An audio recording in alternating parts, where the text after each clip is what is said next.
Pejim-baovao afantanteraka kosa indray mandalo eto Madagasikara amin'izao fotoana izao ny talefoben'ny Watered fandalovana izay mifanandrify ihany koa amin'ny 12 taona nisian'ny Watered teto Madagasikara.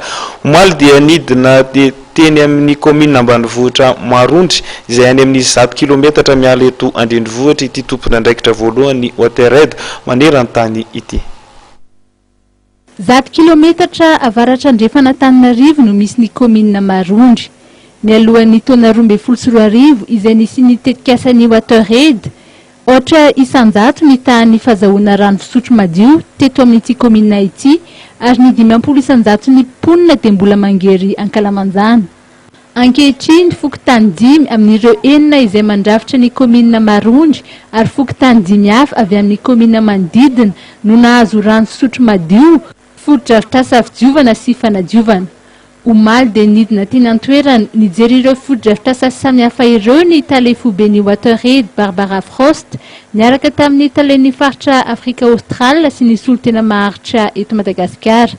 Nanome voninahitra ny lanonana ny ministry ny rano, ny fahadiovana sy ny fidiovana Dai Mananjara Joanita. Nisy ny fampiratiana nataon'ireo mpiantsehatra samihafa ary ny fanentanana mikasika ny fanadiovana sy ny fidiovana izay. Anisan'ny notsidiana ny CSB2 Marondry, nanomboka ny taona 2013 dia nanao foto-drafitr'asa rano, fidiovana, fanadiovana teto amin'ny CSB ny Manoritsosy ny Watered. Vao nanomboka dia hita ny fiainan'ny aretina samihafa, indrindra ireo mpahazo ny zaza latsaky ny 5 taona. Nojerena ihany koa ny incinerateur vao vita teto amin'ity toerana ity.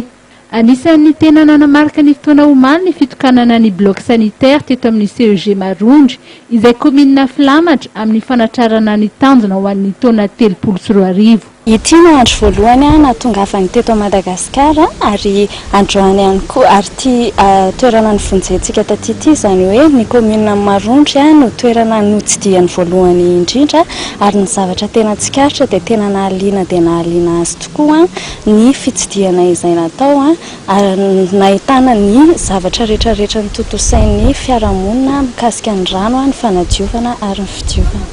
Tsangana eto anolohan'ny foto-drafitr'asa vaovao izay ahitantsika gabinet sy trano fidiovana. Isika amin'izao fotoana izao mbola vao avy naorina izy ity ary tena vaovao. Vao avy niresaka ihany koa izay tamin'ny mpanabe ato amin'ity sekoly ity ary tsikaritra fa tena nisy fiovana lehibe tokoa amin'ny taham-pahavitrihan'ny mpianatra mandeha mianatra satria efa misy izany foto-drafitr'asa izany ary hita ihany koa fa mihena ny tany fialan'ny zaza ato tsekoly tsy hijanona amin'ny fianarana. Mandritry ny fandalovan'ny eto Madagasikara dia isy ny fiainan'ny talefoben'ny Watered amin'ny fitondram-panjakana sy ireo mpiara-miombonantoka ara-teknika samihafa.